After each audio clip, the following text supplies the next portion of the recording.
of the early West record many stories of famous and notorious characters of that period. In the San Joaquin Valley of California in the early 1890s, Christopher Evans and John Sontag blamed their troubles on the railroad and waged a relentless and bloody war of vengeance.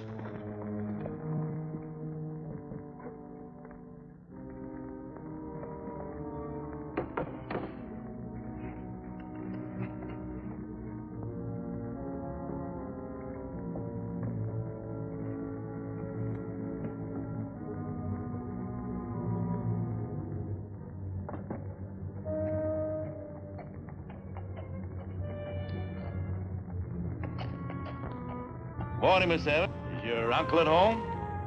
Inside. Thank you, ma'am.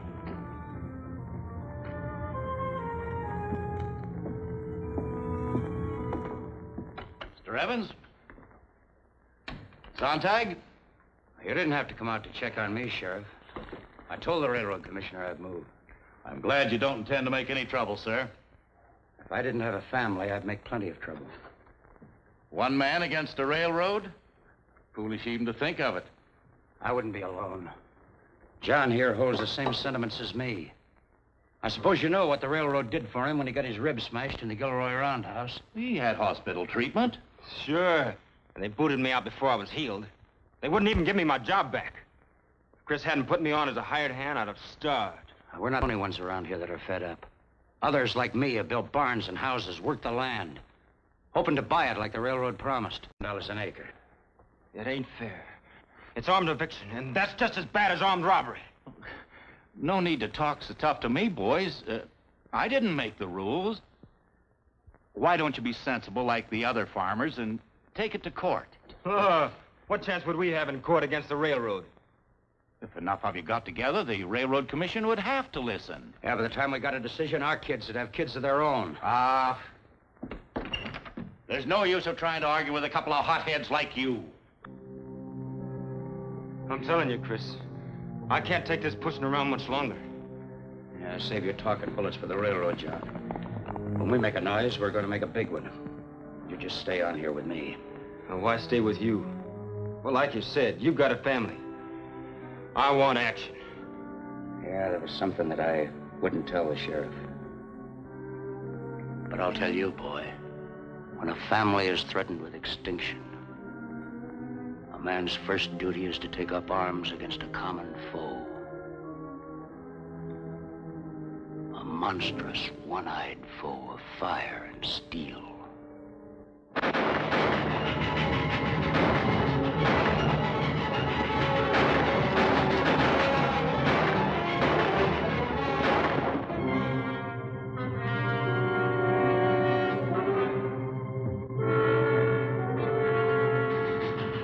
By the time we were put on the case, one Central California had become a feeble gesture. I'm Matt Clark. The young lady with me is Miss Jones. We're detectives for the Southwest Railroad. We had left San Francisco in July 1892 on the southbound train for Visalia, center of the railroad robberies and wreckings. When the train made a 5-minute stop at Modesto, we stepped off to stretch.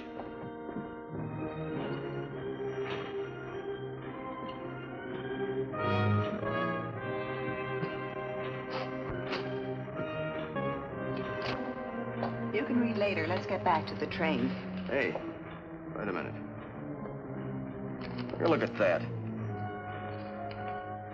Top Eastern detectives join hunt for train robbers. Reliable sources reveal the detectives left San Francisco by train this morning to give our local law enforcers a lesson in the fine art of catching criminals. How do you like that for a dig? Not the dig, it's a brass band, I mind. Well, I can see we're not going to be very popular with the law in Visalia. You'd rather be right than popular, wouldn't you? From what I hear, I'm not so sure we're right. Look, Jonesy, no matter how right a man is, if he grabs a gun to start an argument, he's dead wrong from the start. Remember that, will you? Yes, Father. Railroading's a tough business. It has to be to push those tracks into rough country. Now and then a rail drops on somebody's toes and the railroad becomes a big bully. But what happens? A couple of hotheads start shooting at the big bully and they become heroes. Well, we better go. Hey, wait a minute. Matt, we're going to miss the train. If you want that brass band to meet you at Visalia, go right ahead. Now, don't tell me you're scared of it. Yep. I'm just a big country boy, and a mighty shy one at that. But what about the baggage? It'll wait for us in Visalia. Besides, who'd want to steal anything from a railroad detective? Come on. Let's check that stage heading south.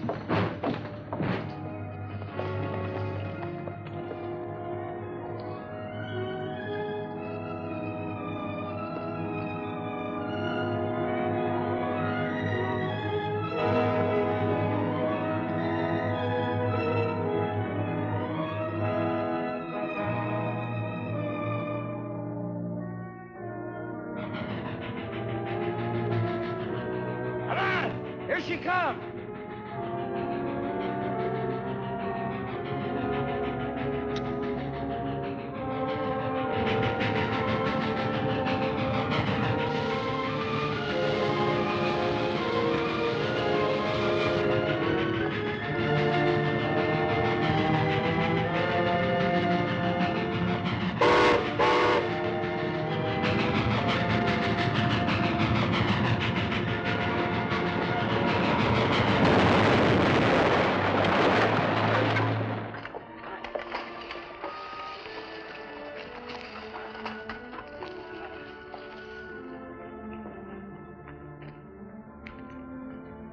Where's your aunt? In the house, reading the Bible, pretending she don't know what's going on. Well, you ought to be more like her, Sue. I'd rather be like you, Uncle Chris. Why don't you trust me anymore? Why don't you tell me where you've been? Well, what you don't know, you can't lie about. And I don't aim to raise a family of liars. I'm not a baby anymore. I'm growed up. Well, I am. Well, come here, Susie. Let's just see how growed up you are. How many times do I have to tell you it's not Susie, it's Sue? Oh, John, put me down this mirror. Come on, John, come on. Let's get back to town. Oh, we got plenty of time, Chris. Sue and me are engaged. Ain't we? Susie? Bye. You just wait, John Sontag. I'll get even with you for that. Yeah. Come on.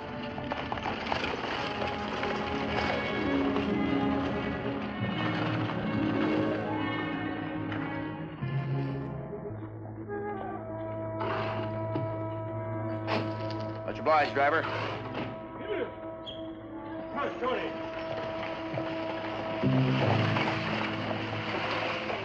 Oh, no brass band. Feel better? Yeah, I do. If I turn politician, I'm going to do my kind of work sort of private-like. Well, the train's already in. It's about an hour before supper time. You want to look up the sheriff first? No, naturally. Business before supper. I don't know where his office is. Looks like it might be down the street. Let's go.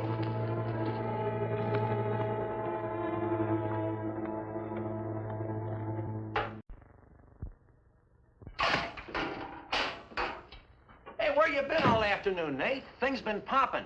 They blew the trestle south of Fresno. Train got across just in time. Holy cats. I tell you, Nate, we gotta do something. 5 robberies and 2 explosions, and we don't even have a suspect. We got the poorest record in the country. Now, if you're through spouting, take a look at this. Yeah, it says Peru, don't it? 15,000 in Peruvian coins stolen in the Collins train robbery last month. Remember? How could I forget? We've been looking out for one of these coins ever since. Where did you find it? Evans and Sontag livery stable. Jefferson found it while he was cleaning up. Figure it might be one of them. Well, both him and Sontag have motives. Their hatred for the railroad. They've been gone all day today. Long enough to have been to Fresno. Doggone. Imagine 2 respectable businessmen like them. Now, hold on, Ed. We've got to be sure. And we've got to talk to them first. Nice and polite. Now, maybe they have an alibi and, maybe not.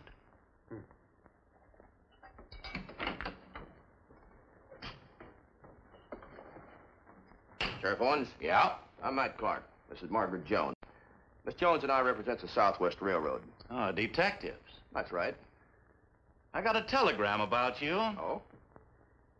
So, You're the two bright folks who came all the way from Kansas City to show us yokels how to catch train robbers. We came all the way from Kansas City because that's what the boss told us to do. Personally, I'd just as soon go fishing. Not me, Sheriff. I'd just as soon do my job whether you like it or not. I don't like it. Look, we're all trying to do the same thing. Why don't we cooperate? What's the use of fighting about this? I'm not gonna fight. I just don't intend to cooperate. Why not? We've done all the spade work, dug through the records, sifted evidence and checked alibis. And now when we come up with some real evidence, enough to arrest someone, you two Eastern bird dogs come into town just in time to get your pictures on the front page along with those prisoners. Are you quite finished, Sheriff? No, I'm not finished. Not until I've made it clear that we're handling this ourselves. And we don't want any strangers hogging our credit. Now go fly your kite somewhere else. Is that clear? Yeah, that's pretty clear. You get the general idea, Jonesy? Yes, I do. And I think it's awfully sweet of you, Sheriff Owens, to relieve us of this nasty job.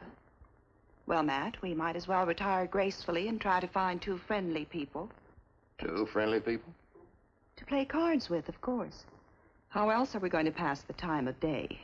Your arm, Mr. Clark? Good day, Sheriff. Good hunting, boys. Good day. Of all the insulting people, Hold your horses, hold your horses. He was right, you know. We are butting in. Matt Clark, you mean to tell me you're going to kowtow to that yokel? You're just going to sit around and do nothing? Nope. While you're looking for those two friendly people, I'm going fishing. Oh, no, you're not. I'm starving, and I want that supper you promised me.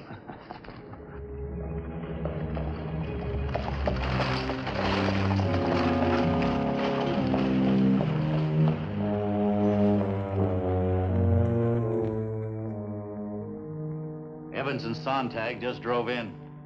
We're gonna talk to him now? Any talking that has to be done with them has to be done just right.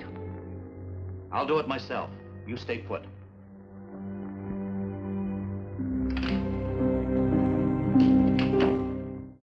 Straighter answers than that, Chris. Why don't you and John come down to the office with me and we'll talk it over?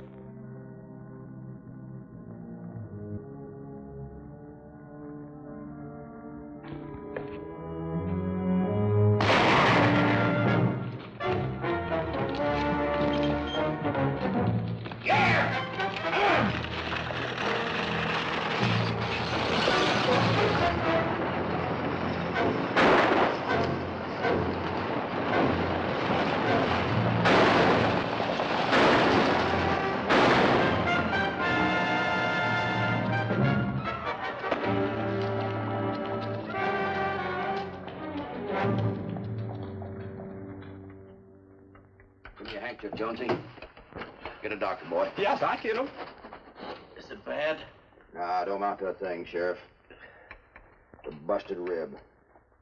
Yeah, that ought to hold you till the doctor gets here.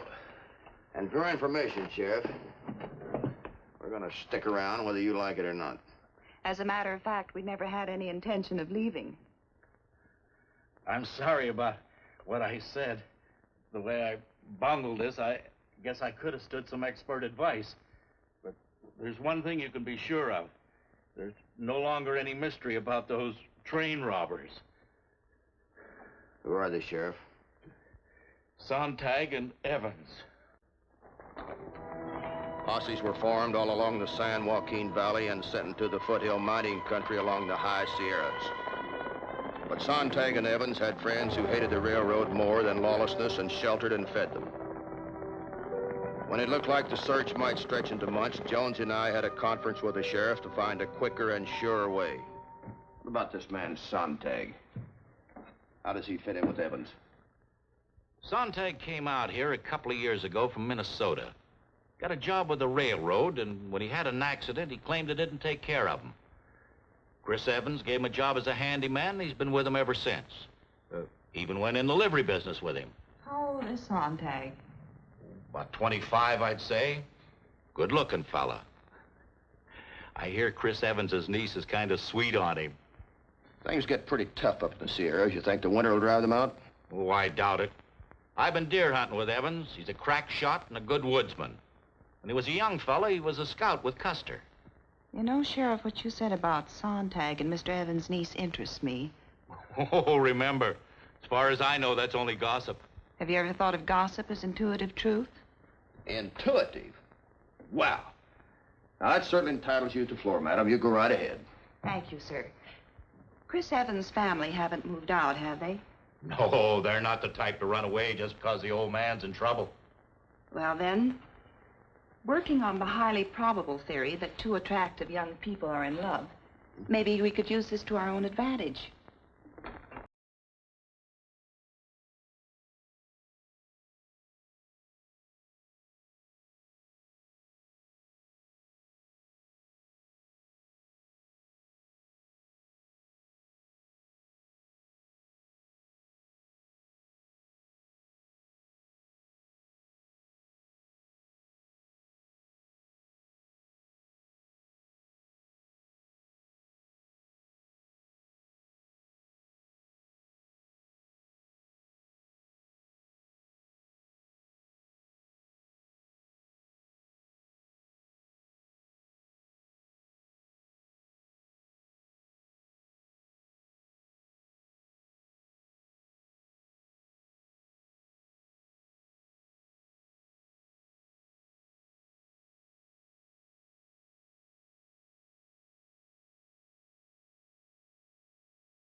Sheriff, I'll trailer and leave you plenty of signs. Get the posse and follow me.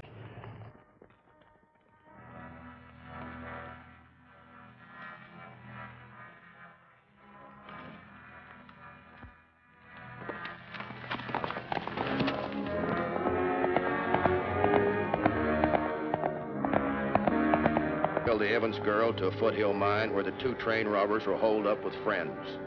Then double back to tell the sheriff.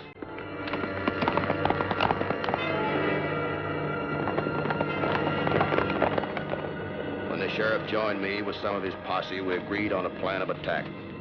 He to come up the main trail with the bulk of his men. I to hit from the ridge behind the mine with 2 or 3 men.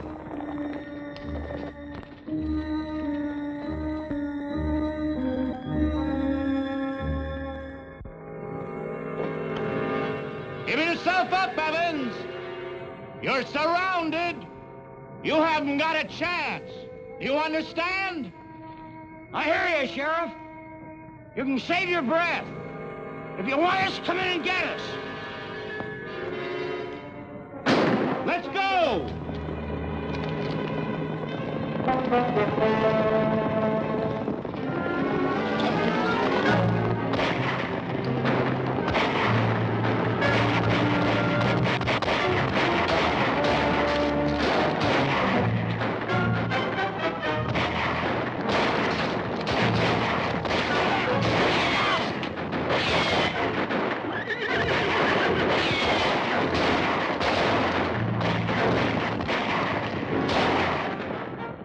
Guess we stopped him that time, huh, John?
No, they mustn't kill him. He's hurt.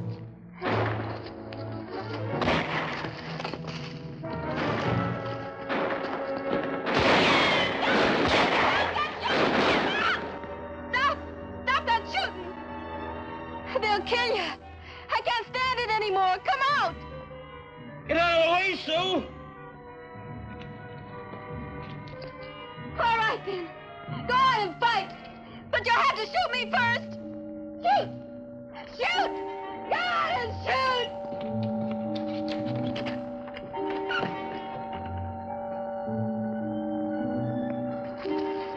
All right, let's finish it. You're out of your mind, Evans.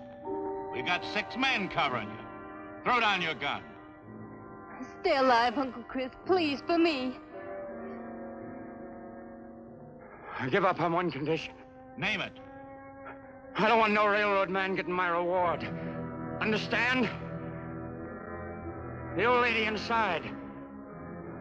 The widow Perkins, she's the one that deserves it.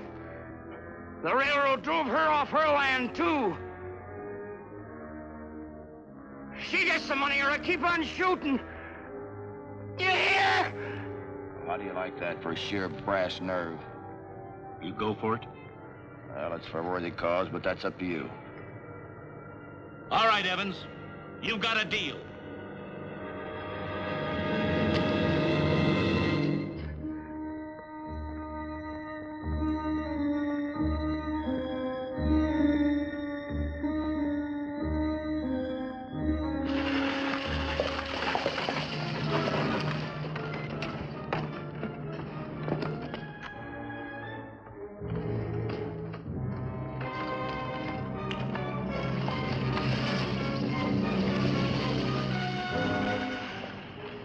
Hard to understand, isn't it, Matt? Yeah. Except for that blind, stubborn hatred, Evans is probably one of the finest family men you'd ever want to meet. Christopher Evans, tried by the grand jury of Fresno County, California, on the 21st of February, 1894, was found guilty of murder in the first degree, sentenced to Folsom Prison for the period of his natural life. John Sontag died of his wounds in the Fresno jail.